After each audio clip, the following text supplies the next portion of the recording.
Saudara yang kasih dalam nama Yesus, topik firman Tuhan pada pagi hari yang indah ini yaitu tidak ada yang mustahil bagi orang yang percaya. Memang ada firman Tuhan mengatakan tidak ada yang mustahil bagi Tuhan. Tetapi nanti kita membaca dalam buku Markus pasal 9 ayat 23 yang mengatakan tidak ada yang mustahil bagi orang yang percaya. Biarlah semua kita nanti saudaraku setelah selesai firman Tuhan ini berani juga berkata tidak ada yang mustahil bagi saya yang percaya. Karena kuasa Tuhan akan bekerja bagi setiap anak Tuhan yang percaya. Karena kuasa Tuhan akan menjawab setiap anak-anak Tuhan yang memiliki iman. Jadi firman Tuhan ini akan membawa kita kepada kemenangan. Firman Tuhan ini akan membawa kita kepada kesanggupan untuk mengatasi problema-problema kita. Sehingga kita hidup berkemenangan. Menang atas kelemahan-kelemahan kita. Menang atas penyakit-penyakit kita. Menang atas kemiskinan kita. Menang atas kegagalan-kegagalan kita.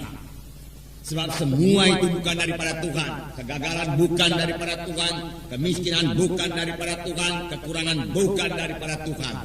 Janganlah disalahkan Tuhan karena kekurangan kita. Tetapi lebih baik kita kenal siapa Tuhan Yesus itu dan apa maksudnya dalam hidup kita. Dan biarlah kita mulai beriman kepada apa yang dijanjikan Tuhan kepada kita. Dari firman Tuhan kita akan mengenal bahwasanya Tuhan tidak menghendaki kita gagal. Tuhan tidak menghendaki kita miskin, saudaraku. Tuhan tidak menghendaki kita kalah. Dari mulanya Tuhan memilih satu umat bagi dirinya sendiri. Dan umat yang dipilih Tuhan itu saudaraku sangat diberkati Tuhan. Dan saudaraku sepanjang umat yang dipilih Tuhan itu bersandar kepada Tuhan, dia tidak bisa dikalahkan oleh bangsa-bangsa lain. Karena Tuhan beserta dengan mereka dan Tuhan sendiri yang memberikan kemenangan kepada mereka itu, saudaraku. Saudara yang kasih dalam nama Yesus, puji Tuhan, saudaraku.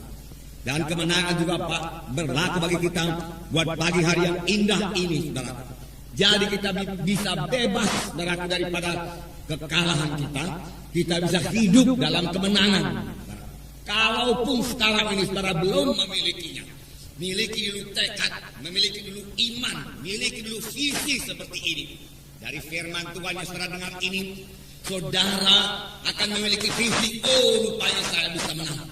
Saya tidak perlu kalah. Saya tidak perlu gagal lagi. Oh, rupanya penyakit tidak perlu menguasai saya lagi. Saya sudah kenal hati saya. Saya sudah kenal apa yang disediakan Tuhan bagi saya. Oleh sebab itu mulai sekarang hidup saya berkemenangan. Penyakit tidak menguasai saya. Karena kesembuhan sudah disediakan Tuhan bagi saya. Haleluya, Tuhan katakan. Dengan berkata demikian iman saudara mulai tumbuh. Dan kalau tiap-tiap hari saudara terus beriman demikian, saudaraku, maka sama sebagaimana iman saudara akan jadi kepada saudara. Jadi miliki iman lebih dahulu. Sebab firman Tuhan berkata tanpa iman mustahil. Dari mana datangnya iman? Iman datang daripada firman Tuhan. Iman datang daripada mendengarkan firman Tuhan. Mendengarkan firman Tuhan yang benar, saudaraku. Mendengarkan firman Tuhan yang memberikan pengertian yang benar kepada Tuhan, kepada saudara dari hamba Tuhan yang benar, saudara. Itu sebabnya kita perlu sekali mendengarkan, saudaraku, hamba-hamba Tuhan yang benar yang diurapi Tuhan. Sehingga dia dapat memberikan pengertian yang benar dari firman Tuhan kepada kita. Dan pengertian yang benar dari firman Tuhan kepada kita itu, kita memiliki iman. Kita memiliki iman. Sebab firman Tuhan berkata, tanpa iman mustahil. Semua orang yang menghampiri Allah, semua orang yang berharap sesuatu daripada Tuhan, semua orang peraku yang mau supaya doanya dijawab Tuhan, harus memiliki iman lebih dahulu, saudara. Dan firman Tuhan juga berkata, sama sebagaimana imanmu jadi padamu. Apa yang kita percaya itu jadi kepada kita. Iman artinya kita percaya bahwasanya apa yang dijanjikan Tuhan itu genap kepada kita. Sudah genap kepada kita. Adalah milik kita. Mengapa? Saudaraku, apakah dasarnya? Saudaraku, bukan perasaan kita, bukan penglihatan kita. Dasarnya semata-mata hanyalah firman Tuhan, hanyalah janji Tuhan. Tuhan sudah menjanjikannya dan kita tahu janji itu bagi kita, saudaraku. Lalu kita berkata, terima kasih Tuhan. Janji itu bagi saya, Tuhan. Saya terima sekarang, Tuhan. Oleh sebab itu sekarang saya sudah sembuh, Tuhan. Oleh sebab itu sekarang saya sudah keberkatan, Tuhan. Karena firman-Mu sudah mengatakannya demikian. Walaupun yang dikatakan Tuhan itu belum kita lihat jadi dalam hidup kita, belum kita rasakan di dalam tubuh kita ini. Iman tidak bergantung kepada perasaan. Iman tidak bergantung kepada penglihatan. Iman juga tidak bergantung pada pengalaman. Iman bergantung semata-mata kepada janji Tuhan. Kelihatan atau belum kelihatan, sudah kita terima atau belum kita terima, saudaraku, kita harus tetap berpegang pada janji Tuhan itu. Maka dia akan memperoleh apa yang diimankannya.